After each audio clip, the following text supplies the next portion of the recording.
গণপ্রজাতন্ত্রী বাংলাদেশ কেমন তা তো আমরা সকলেই দেখতে পাচ্ছি। জনগণতন্ত্রী বাংলাদেশ হলে তফাৎটা কি হবে?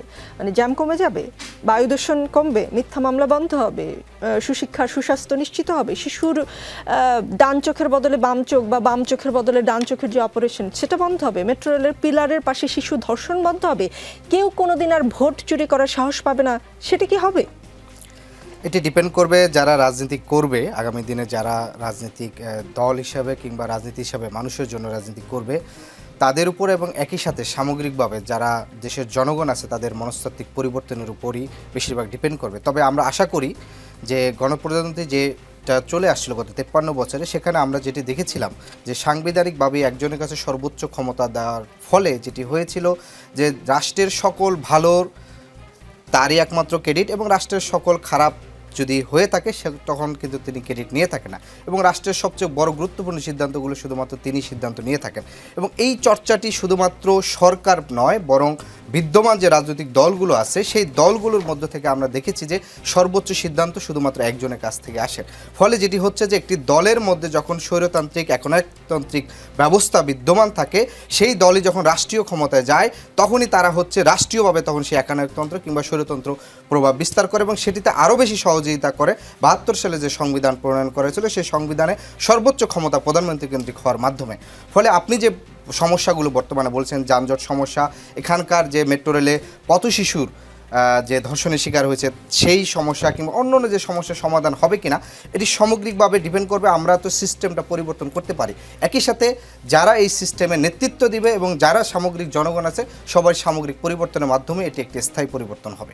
জি, নাম পরিবর্তন মানে তাহলে কি প্রয়োজনে নাম পরিবর্তন করা হচ্ছে? না, নাম প্রয়োজনটা কি? আমি একটু একটা উদাহরণের কথা বলি। ধরেন কিম জং উনের দেশের সাংবিধানিক নাম হচ্ছে Democratic Republic of north Korea. North কোরিয়ায় কি হয় আমরা সকলেই জানি, নামটা কিন্তু খুব সুন্দর।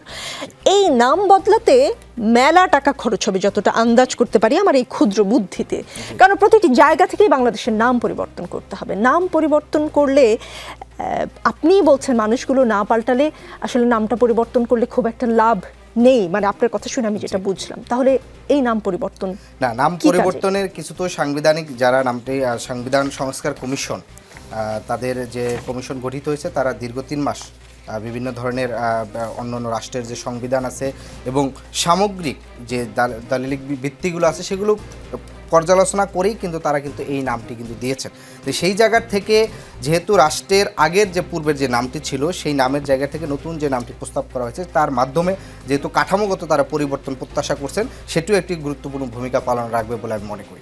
যে এই যে বাংলাদেশের নাম নিয়ে কথা হচ্ছে, গণপ্রজাতন্ত্রী বাংলাদেশ থেকে জনগণতন্ত্রী বাংলাদেশ, এই নাম বদল হলে কি হবে? নাম বদল হলে আমি আদিবকে যেটা বলেছিলাম যে জ্যাম কি কমে যাবে, বায়ু দূষণ কমে যাবে, বা মেট্রো রেলের পিলারের পাশে যে শিশু ধর্ষণ হলো সেই ধর্ষণ কি বন্ধ হয়ে যাবে, ভোট চুরি কি মানুষ ভুলে যাবে? নাম পরিবর্তনটা কি আসলে খুব সময়ের প্রয়োজন কিনা? ধরুন, এক একটা নাম তো একটা সংস্কৃতি বহন করে।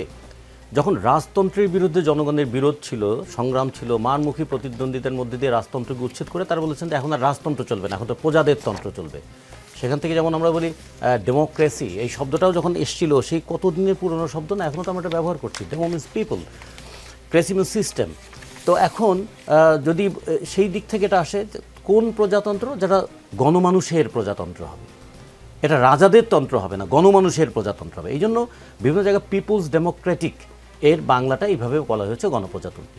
এখন এটাকে যদি আপনি বাংলা অনুবাদ করে জনগণতান্ত্রিক করেন, জনপ্রজাতন্ত্রী, তাহলে কী হবে?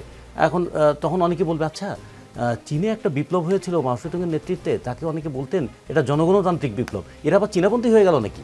এরকম তো অনেক প্রশ্নই আসবে। ফলে এই যে প্রয়োজনীয় বিতর্কটা অপ্রয়োজনীয় সময়ে করা, অথবা এই মুহূর্তে যে বিতর্কটা প্রয়োজন নেই সেটাকে সামনে টেনে নিয়ে এসে প্রয়োজনীয় বিষয়গুলোকে আড়াল করা, মানুষ মাঝে মাঝে কিন্তু এরকম ভাবে এটা কি অ্যাটেনশন ডাইভার্সন অ্যাক্টিভিটিস। ফলে এটা একটু খেয়াল রাখতে হবে যে আমাদের একটা যেমন আছে না যে গত 15 বছর আমরা কিসের জন্য লড়াই করেছি আর কার বিরুদ্ধে লড়াই করেছি? লড়াই করেছি আমরা গণতন্ত্রের জন্য, আর কার বিরুদ্ধে লড়াই করেছি? একটা ফ্যাসিস্ট মেন্টালিটির বিরুদ্ধে। ফ্যাসিজম কীভাবে তৈরি হয়? অর্থনৈতিক শোষণের উপরে মনস্তাত্ত্বিক একটা রূপ থাকে যে আমি যা পারি সব আমি নেব, আমার জন্য সব কিছু করতে গিয়ে আমি সবার অধিকার কেড়ে নেব। এই যে মেন্টালিটি, তাহলে প্রথম হচ্ছে যে সম্পত্তি দখলের মেন্টালিটি এবং সম্পত্তি দখলের অনুপূরক পরিপূরক আইন বিধিবিধান এগুলো প্রবর্তন করা। তাহলে ফ্যাসিজমের দুটো পার্ট যদি দেখি, তার ইকোনমিক অ্যাক্টিভিটিস বা ইকোনমিক এক্সপ্লয়টেশনটা কীরকম, তারপরে তার কালচারাল ম্যানিফেস্টেশনটা কী। আমরা কালচারাল ম্যানিফেস্টেশন নিয়ে অনেক কথা বলছি, কিন্তু অর্থনৈতিক শোষণটা নিয়ে কিন্তু খুব বেশি কথা বলছি না। সেই অর্থনৈতিক শোষণের কারণেই তো এই যে মেগা প্রকল্পের নামে মেগা লুণ্ঠন হয়। সেই অর্থনৈতিক শোষণের কারণে একদিকে মেগা প্রকল্প আর একদিকে নিরন্ন শিশু ধর্ষিত হয়ে যাওয়া, সেগুলো আমরা দেখি। ফলে আমাদের মূল ফোকাস বা অ্যাটেনশনটা হওয়া উচিত ছিল এই দিকে, যে আমরা 15 বছরের লড়াইয়ের মধ্য দিয়ে যাকে ক্ষমতা থেকে সরালাম, আমরা চেহারার বদলটা শুধু চাই নাই, একটা চরিত্রগত পরিবর্তন চেয়েছিলাম। আমরা শুধু ব্যক্তির পরিবর্তন চাই নাই, আমরা একটা ব্যবস্থার পরিবর্তন চেয়েছিলাম। লড়াইটাই সেদিকে হওয়া দরকার।